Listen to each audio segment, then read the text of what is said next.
Bismillahirrahmanirrahim. Assalamualaikum warahmatullahi wabarakatuh. Saya Ida Sari, mahasiswa S2 Pendidikan Anak Usia Dini Universitas Negeri Makassar.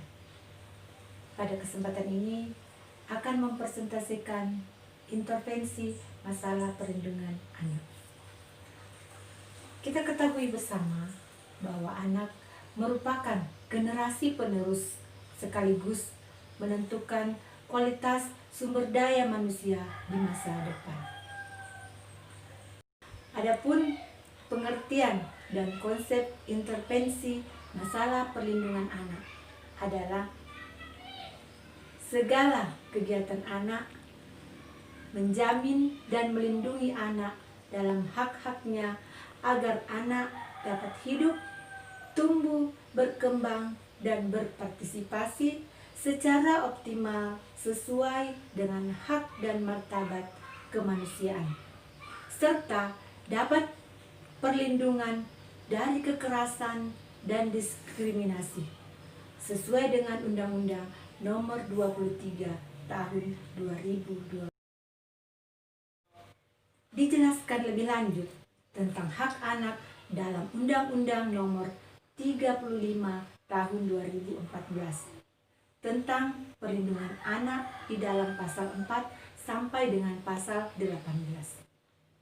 Hak-hak tersebut diantaranya adalah hak hidup, hak atas suatu nama atau identitas kewarganegaraan, hak untuk memperoleh pelayanan, kesehatan dan jasmani, sosial, serta hak memperoleh pendidikan dan hak lain yang tercantum dalam peraturan tersebut. Sreman dan Chen berpendapat bahwa child welfare must be song for all children, not only for children who need special protection. Maksudnya adalah kesejahteraan anak harus diupayakan untuk semua anak, bukan hanya bagi anak yang membutuhkan perlindungan khusus saja. Adapun ruang lingkup intervensi perlindungan anak, menurut Gosita, secara garis besarnya adalah disebutkan bahwa perlindungan anak dapat dibedakan dalam dua pengertian. Yang pertama, bersifat yuridis, dan yang kedua, perlindungan anak yang bersifat non-yuridis. Perlindungan anak yang bersifat yuridis.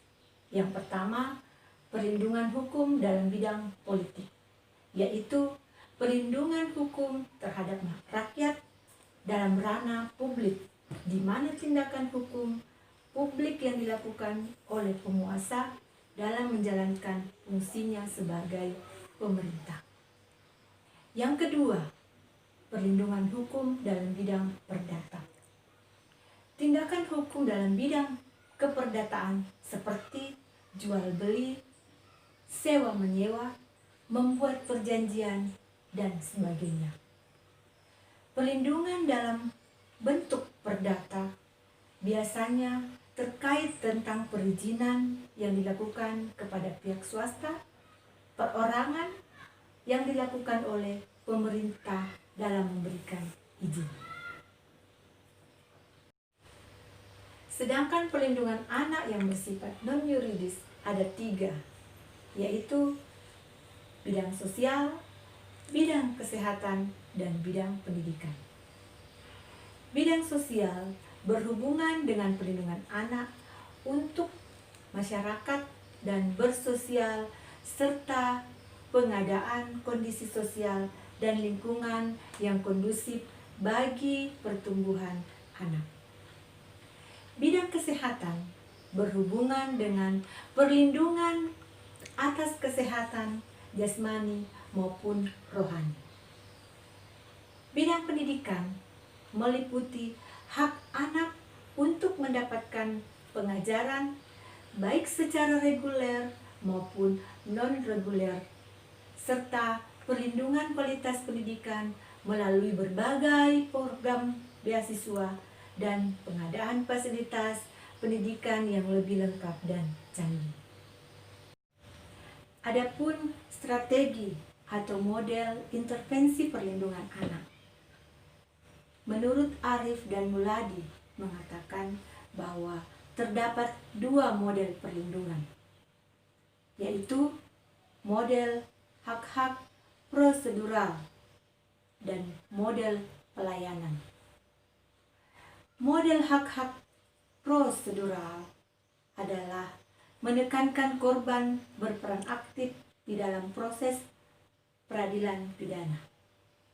Sedangkan model pelayanan adalah menekankan pada pemberian ganti kerugian dalam bentuk kompensasi, restitusi, dan upaya pengembalian kondisi yang mengalami trauma, rasa takut, dan tertekan akibat kejahatan sehingga diperlukan standar baku bagi pembina korban yang dapat digunakan oleh polisi. Adapun contoh kasus tentang intervensi perlindungan anak, diantaranya adalah ibu kandung tahu anaknya disiksa ibu angkatnya. Kemudian anak disekap ayah tirinya di hotel. Dan masih banyak lagi contoh-contoh kasus yang lain yang bisa kita lihat di media sosial, di televisi, dan bahkan di dunia nyata. Lembaga yang memberikan perhatian khusus terhadap masalah-masalah perlindungan tersebut, baik lembaga pemerintah maupun lembaga non-pemerintah. Di antaranya adalah LPAI atau Lembaga Perlindungan Anak Indonesia, KPAI atau Komisi Perlindungan Anak Indonesia, LSPPA atau Lembaga Studi Pengembangan Perempuan dan Anak. Penelitian atau studi tentang intervensi perlindungan anak, yaitu revitalisasi model penanganan anak jalanan di rumah singgah. Penelitian yang dilakukan oleh Suyatmo tahun 2011 memberikan gambaran bahwa keberadaan rumah singgah sebenarnya memiliki peran yang strategis bagi penanganan anak jalanan. Demikian apa yang dapat saya sampaikan. Lebih dan kurangnya saya mohon maaf. Assalamualaikum warahmatullahi wabarakatuh.